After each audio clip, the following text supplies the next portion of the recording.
40 people have died after a powerful storm system swept through the Midwest and the South. Tornadoes and strong winds slammed more than half a dozen states Thursday, hitting Missouri the hardest. 12 people have died in that state. The governor described the scale of devastation as staggering. This was the scene in Texas where extreme winds flipped semi-trucks, causing major pileups. Here you see a school bus thrown up against a high school in Alabama.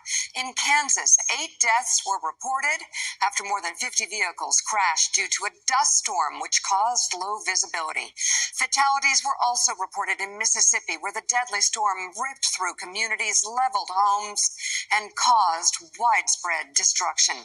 And this morning, the storms that ravaged much of the South and the Midwest are now heading east, triggering multiple tornado warnings.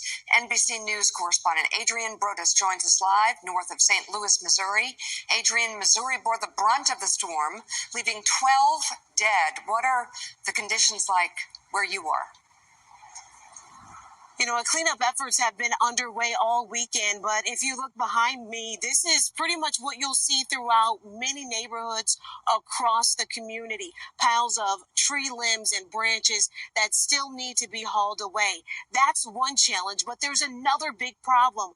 Across the state, 25,000 customers are without power. You're able to see us this morning because we have portable TV lights. But what happens when we turn those lights off? It looks like this. Pretty much darkness. And that is the reality for many people in this neighborhood and other neighborhoods. Night after night, no power. But we can turn our lights back on. They are hoping and thankful that power crews have been working around the clock 24/7 trying to restore power. This neighborhood is without power, and so is another neighborhood a short distance away from here in Franklin County. That's where an EF2 tornado ripped through that community, roofs missing from houses, walls gone. We spoke with some residents who say they barely had time to get out, including this father we heard from. Take a listen.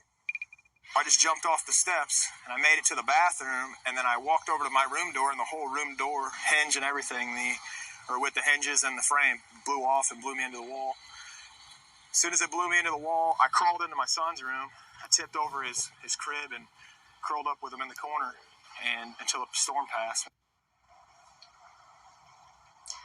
Those families we spoke with telling us they're fortunate. They walked away with their lives. But we do know this dangerous storm turned deadly in a short few blocks away from where we are. That's where Jennifer Brewington lost her life. Authorities say she was electrocuted by downed power lines. Her family remembering her this morning as someone who was kind and loved everyone she came in contact with. So the cleanup here will continue today, as at least across the region, 67 reported tornadoes. Back to you. NBC's Adrian Broadus, thank you so much for your reporting this morning. And still